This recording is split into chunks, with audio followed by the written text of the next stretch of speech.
बिस्मिल्लाहिर्रहमानिर्रहीम।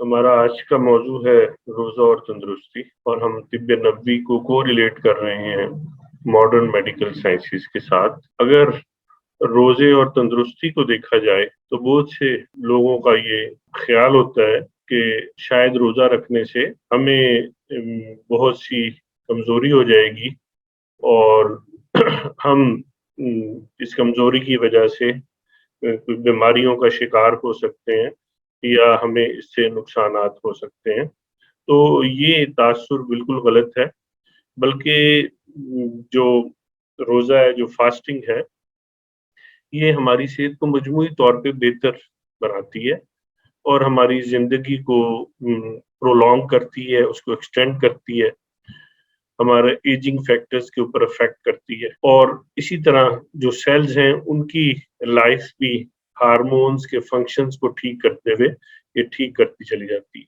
Cell metabolism अगर हम देखें तो वो काफ़ी हद तक इससे बेहतर हो जाता है, और बहुत सारी साइंस की रिसर्चेज़ आई हैं। अगर उन रिसर्चेज़ पे गौर किया जाए तो रोज़ा किसी भी सूरत में हमें कोई नुकसान नहीं देता।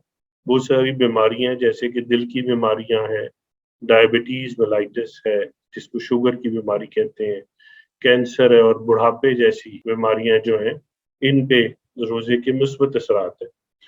जिस्मानी बीमारियों में रोज़े का कुदरती तौर पे रोज़े से इलाज है, और इसकी ज़रूरत और अहमियत का अगर अंदाज़ा यहाँ से लगा सकते हैं कि बीमारियों में मरीज़ की भूख खुद ब खुद ख़त्म हो जाती है या कम हो जाती है।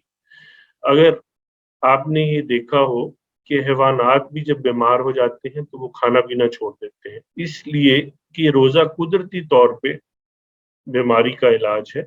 ये जिस्म से ज़हरों को निकालने के लिए कुदरत का एक अपना तरीका है। अगर आप जल्दी सेहतमंद होना चाहते हैं, तो जिस्म को इस कुदरती तरीके के ज़रिए चलाना पड़ेगा। मॉडर्न तिब के मुताबिक रोज़ा के लिए फ़ायदेमंद है, जैसे कि पेट की बीमारियाँ, जोड़ों की दर्दें, शुगर, गुर्दों और जिगर की बीमारियाँ, मसल्स की यानी असाबी निज़ाम की बीमारियाँ, साइकोलॉजिकल प्रॉब्लम जो साइकियाट्री की प्रॉब्लम्स हैं, ज़हनी परेशानियाँ जिसको कहते हैं, दिल की बीमारियाँ, सरतान जिसको कैंसर कहते हैं, मोटापा, कमज़ोरी, काहली, सुस्ती, ये सारी चीज़ों का इलाज रोज़े में पाया जाता है। अगर आपको मोटापा है या मुख्तलिफ बीमारियों का यके बाद दीगरे आप शिकार रहते हैं, या उम्र से पहले बूढ़े दिखाई देते हैं, तो आपका निज़ामे हज़म जो है वो ठीक से काम नहीं कर रहा, जिसके नतीजे में सबसे पहले आपको सर दर्द, पेट की खराबी, डिप्रेशन जैसे मर्ज़ होना शुरू हो जाते हैं। जब तक इन ज़हरों को जिस्म से निकाला नहीं जाता, इस वक़्त तक आपका जिस्म सेहतमंद नहीं हो सकता और इस मुश्किल से निकल नहीं सकता। इनसे रिहाई के लिए रोज़ा सबसे मौसर इलाज है। रोज़े से मैदे को रेस्ट मिलता है, और हाज़मे का निज़ाम जिस्म को ज़हरों और केमिकल जो एंटीऑक्सीडेंट्स हैं, उनको निकालने के लिए काम करता रहता है। आम मुशाहिदा है कि जो लोग हफ़्ते में 2 रोज़े रखते हैं, इनकी सेहत बुढ़ापे में भी काबिल रश्क होती है। लेबॉरेटरीज़ के ज़रिए जानवरों में भी पता चला है कि हम अगर कम खाएँ तो हमारी उम्र लंबी हो सकती है। ये मेडिकल पॉइंट ऑफ व्यू से हम बात कर रहे हैं। तो जिन लोगों को ये बीमारियाँ हों, जिनका अभी मैंने ज़िक्र किया, इन लोगों को रोज़ा रखना चाहिए, जिसको कि हम एक मख़सूस वक़्त के लिए गैर मुस्लिम जो है फ़ाक़ा भी कहते हैं। हम भी सहरी और इफ्तारी के वक़्त इतना खाएँ कि बाकी औक़ात में फ़ाक़े की कसर निकाल दी जाए। ये अगर हम ज़्यादा खाएँगे उस दौरान तो वो फ़ाक़े की कसर निकल जाएगी, तो फ़ायदा कोई नहीं है। तो हम ज़रूरत के मुताबिक खाएँ, ओवर ईटिंग ना करें, तो फिर ही ये फ़ाक़ा होगा, ताकि हमारी बॉडी को जो मुज़र असरात वाले केमिकल्स हैं, उनसे जान छुड़ाने में मदद मिले और टाइम मिले। एक स्टडी जो है वो इराक में की गई, जो कि 2014 में छपी, जिसका university of medical sciences Islamic and health journal में, ये बाबुल में के शहर से ये छपा जर्नल। और इसके मुताबिक effect of Islamic fasting on health में ये कहा गया कि रमज़ान के महीने में रोज़ा रखना एक अहम तरीन इबादत है, जो मुसलमानों पर वाजिब है यानी फ़र्ज़ है। इस मुताले का मकसद रमज़ान से पहले और बाद में जो दबाव पड़ता है उस दबाव को देखना है कि फास्टिंग के बाद जो है वो ऑक्सीडेटिव स्ट्रेस कितना होता है और नालियों में इन्फ्लेमेशन या वेस्कुलर डैमेज और बायोकेमिकल पैरामीटर्स को असेस किया गया इस स्टडी में।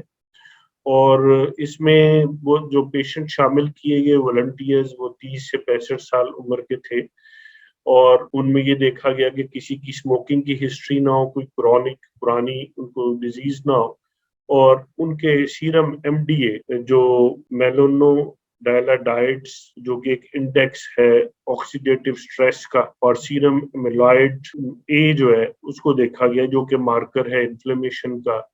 इसी तरह ईडीएम में जो कि डाइमिथाइल लार्जिनिन जो है इसको देखा गया बस जो कि वेस्कुलर डैमेज को देखता है। इन तीनों चीजों को मैयर किया गया इन लोगों में और जब फाइंडिंग्स देखी गई तो एमडीए के सीरम लेवल में नुमाया कमी वाक़या हुई थी। रमजान के बाद सीरम एमिलाइड में भी अहम कमी थी। एडीएम में जो है रमजान मुबारक के बाद तब्दीलियां इसमें भी पाई गई और सीरम लेवल इसमें भी नुमाया कमी थी, तो जिसकी वजह से कोलेस्ट्रॉल लेवल भी जो था वो नॉर्मल की तरफ बहुत सारे इन लोगों का वॉलंटियर्स का आ चुका था और जिसका नतीजा ये निकाला गया इस स्टडी में कि बहुत सारे जो ऑक्सीडेटिव स्ट्रेस है, वेस्कुलर फंक्शंस की डैमेज है और ट्राइग्लिसराइड्स का जो कि खास तौर पे हाई डेंसिटी लिपिड्स हैं, कोलेस्ट्रॉल्स की जो एक किस्म है, उनकी रेशो बड़ी नॉर्मल आ जाती है फास्टिंग के दौरान।